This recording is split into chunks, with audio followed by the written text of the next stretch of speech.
afternoon for everybody. My name is Katia Ferraz. I'm a professor at the University of São Paulo in Brazil. I'm a part of the Martin's team project.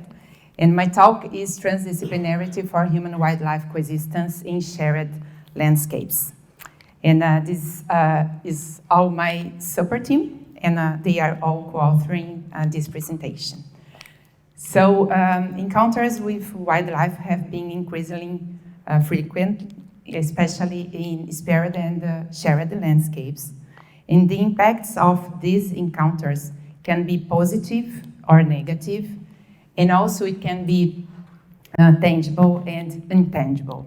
And all these images are in my city, in my campus in Brazil.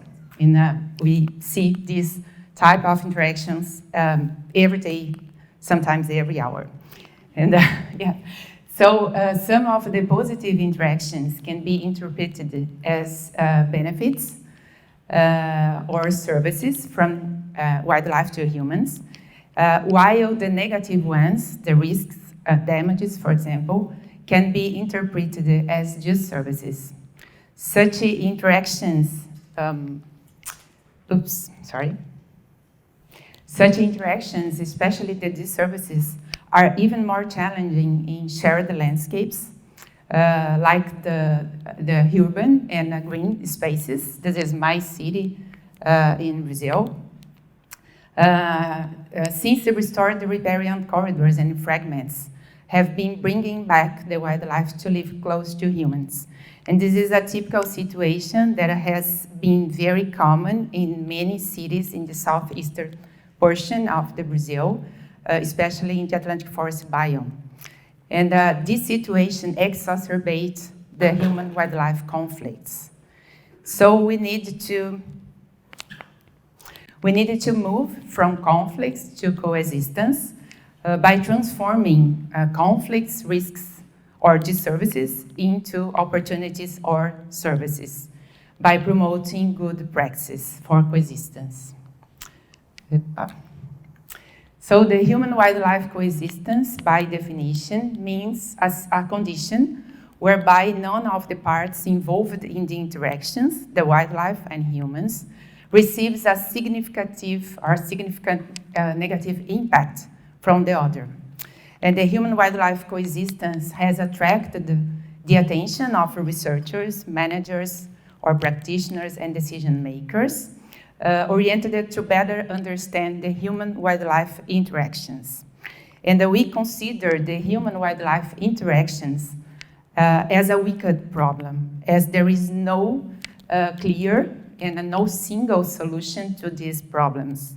And so these problems can be considered multidimensional, and due to their complexity, it requires a complete understanding, considering the interdependencies among all the three realms, as mentioned by Martin before my talking. And considering the complexity of the human-wildlife coexistence, we think that a transdisciplinary collaboration for human-wildlife coexistence is a good path for social, ecological, and political changes. And we have developed this transdisciplinary approach in Brazil. I'm coordinating a project since June 2021. It's a transdisciplinary project that integrates researchers, decision makers, and local communities. And our approach is based on multi-level stakeholders engagement, knowledge co-production, and also participation and mutual learning. And we developed a model, a transdisciplinary model, that we published on this paper. And this model has an emphasis on change. So if we assume, there is no pointer up here. So if we assume that the human-wildlife interaction is a problem, this leads to a research question that guides research design and implementation, that generates research results, that guide action, that causes change, that resolves or mitigates the problem.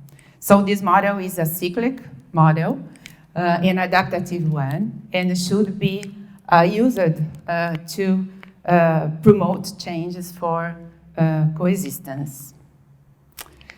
And so we also developed a conceptual framework for describing the human-wildlife interactions based on conservation or wildlife and social perspectives.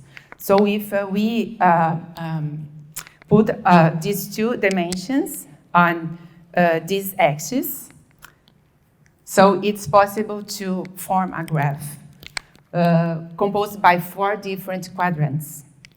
And you can see here in this axis and also on these ones that it varies, it ranges from red color to blue, so a poor condition to a good one on this direction. So this is the axis related to the wildlife or the problem, the conservation problem, and the same on this axis that is related to social perspectives or people or humans.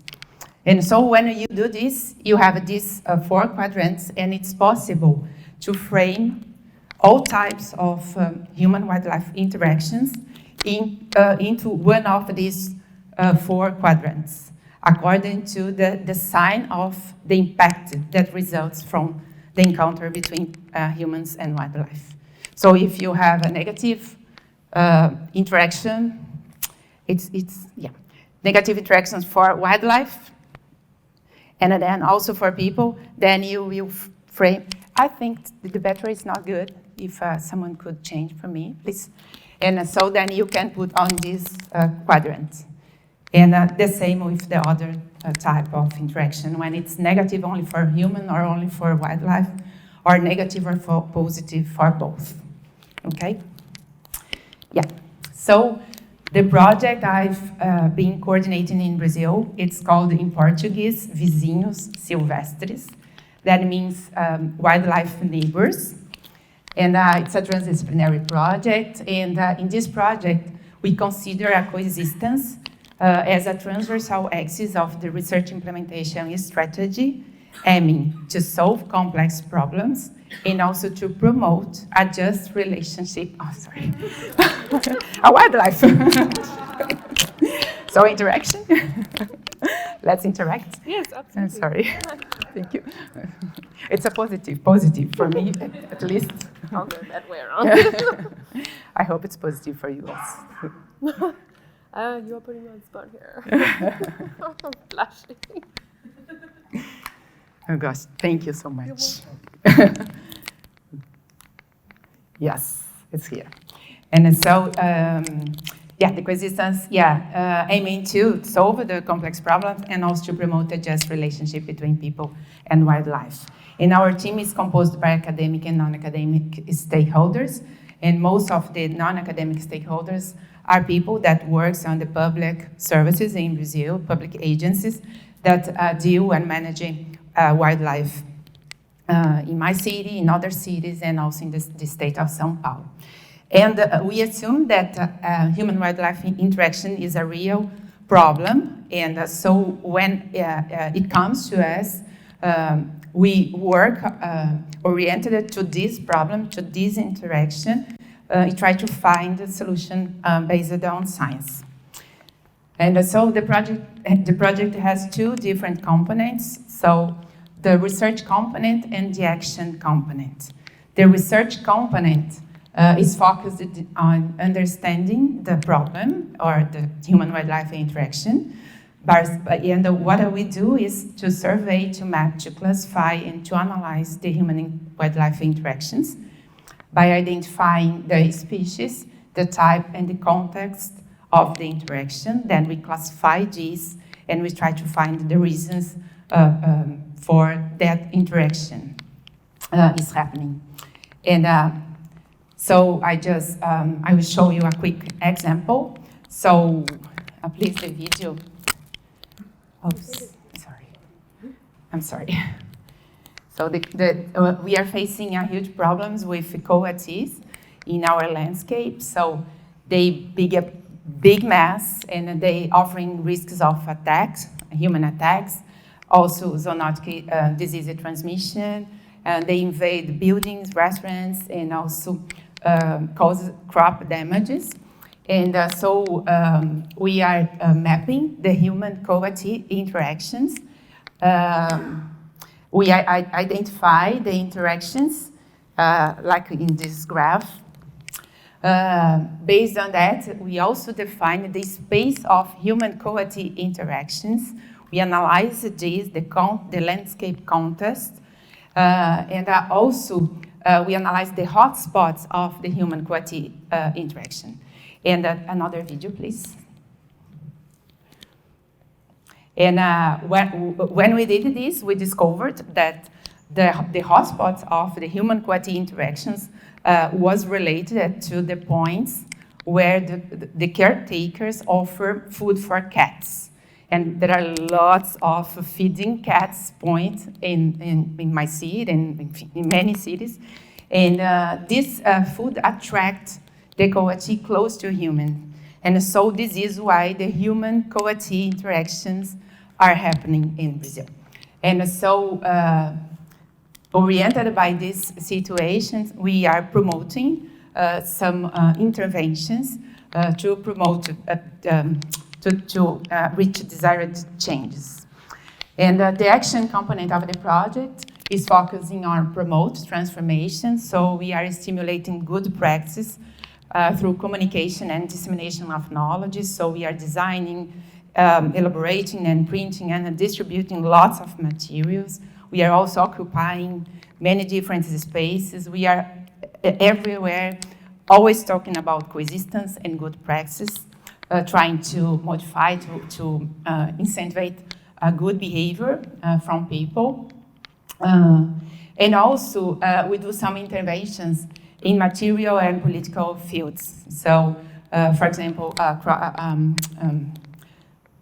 bridges for wildlife, and we are signing different spaces with lots of information. We are also producing some guidelines, some protocols to guide, to orient people and the institutions in managing the human-wildlife interactions.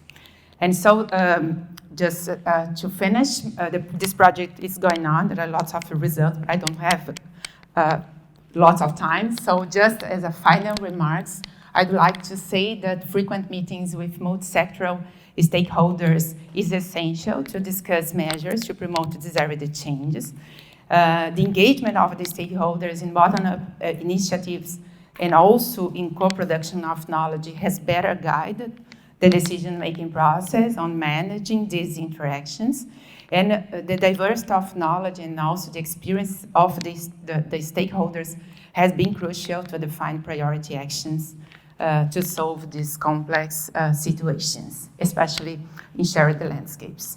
So I would like to thank my research team, all the stakeholders that is part of the project, and the institutions also. I'd like to thank 𝐶𝐞 that invited us and motivated us to come, Martin that gave me the opportunity to be part of his team, and also I'd like to thank you for your attention.